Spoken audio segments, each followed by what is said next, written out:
West Bank में Israeli सैनिक की बर्बरता देखने को मिली है। महिला सैनिक ने फिलिस्तीनी पत्रकार की ओर फेंका स्टन ग्रेनेड। ये देखिए तस्वीरें, रामल्ला में इजरायली सेना दरअसल रेड कर रही है और फिलिस्तीनी पत्रकार वहां पर मौजूद थे और फिलिस्तीनी पत्रकार की ओर फेंका गया स्टन ग्रेनेड और उन्हें यहां से जाने के लिए कहा गया।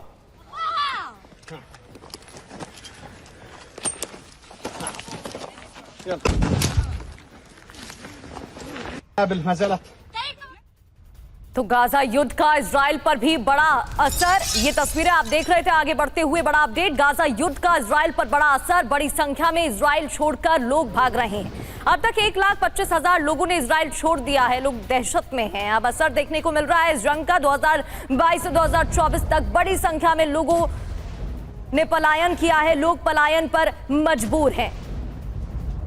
तो 2022 से 2024 तक के आंकड़ों पर नजर डालें तो बड़ी संख्या में लोगों ने पलायन किया है यहां से। और आइए अब आपको बताते हैं कि 2 साल की जंग में गाजा में कितना विनाश हुआ। गाजा जंग को 2 साल नुकसान आप देखिए। मौतें, जो आधिकारिक आंकड़ा सामने आया है मौत का, वो है 66,000 का। 1,70,000 लोग बुरी तरह से घायल हुए हैं इजराइल के हमलों में। बड़ी बात देखिए क्या है, 83%, 83% नागरिकों की जान गई है जो हमले हुए हैं उसमें।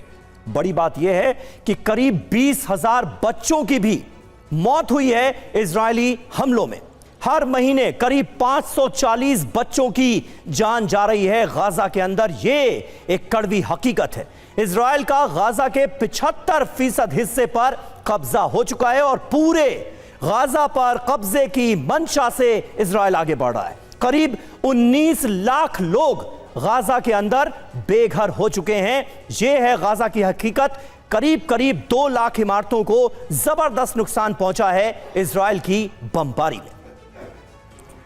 और इधर इजरायली रक्षा मंत्री काट्ज की हमास को चेतावनी, येलो लाइन पार की तो सजा मिलेगी। यह चेतावनी दी गई है। येलो लाइन क्रॉस ना करे हमास। येलो लाइन पार कर इजराइल में घुसने वाले वापस लौट जाएं, यह भी कहा गया। येलो लाइन पर कई जगह इजराइल डिफेंस फोर्सेस के साथ गोलीबारी की भी खबर है।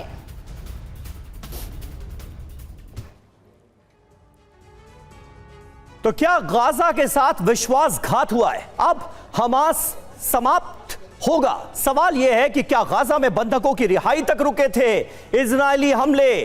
क्या नेतन्याहू का ऑपरेशन गाजा फिर से शुरू हो चुका है? युद्ध विराम टूटा, अब तक क्या हुआ यह देखिए। राफा की बात करें तो आईडीएफ और हमास के बीच टकराव हुआ। अल जुवैदा में आम लोगों पर हमले शुरू हो गए। दीर अल बला में आईडीएफ ने जोरदार बमबारी कर दी।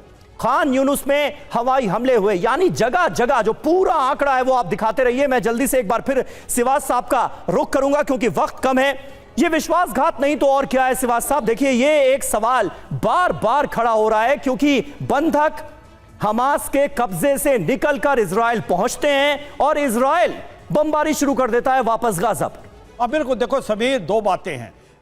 जहां पर डोनाल्ड ट्रंप चाहता है कि किसी तरीके से यहां पर सीज फायर मेंटेन रहे क्योंकि इसका लिंक है रूस यूक्रेन से भी, मगर जब नेतन्याहू की बारी आती है तो वो समझते हैं कि जो होस्टेजेस थे अब उसको मिल गए हैं, अब कोई लीवे हमास के पास है नहीं। 25% अभी भी जो इलाका बचा हुआ है उसको भी वो काबू करना चाहेंगे। जो मिलिट्री कैपेबिलिटी हमास की अभी भी है उसको बिल्कुल नष्ट करना चाहेंगे। तो मुझे लगता है नेतन्याहू नहीं चाहेंगे ये लड़ाई बंद हो। वो चाहेंगे कि लड़ाई ऐसे मोड़ पे पहुंचे कि पूरे हमास को मैं ख़त्म करने की कोशिश करूं। और हमास, ये तो सच्चाई है, जो स्कूल है, जो हॉस्पिटल्स है, उसका गलत इस्तेमाल कर रहा है। उसने जो अपने हथियारों का दस्ता है उनके नीचे रखा हुआ है, इसीलिए बच्चे और औरतें भी कैजुअल्टी हुई हैं। तो इसको मद्देनजर रखते अगर आप ये कह रहे हो समीर, मुझे भी ऐसा लगता है कि कहीं ना कहीं इजराइल चाहेगा कि ये लड़ाई लॉजिकल एंड तक ले जाए। वो पूरे इजराइल जो है हमास का कब्जा करे, पूरे गाजा पट्टी का। और दूसरा वो ये चाहेगा कि जो हमास बिल्कुल सर, और वो देखने वाली बात होगी कि ये जंग क्या मोड़ लेने वाली है।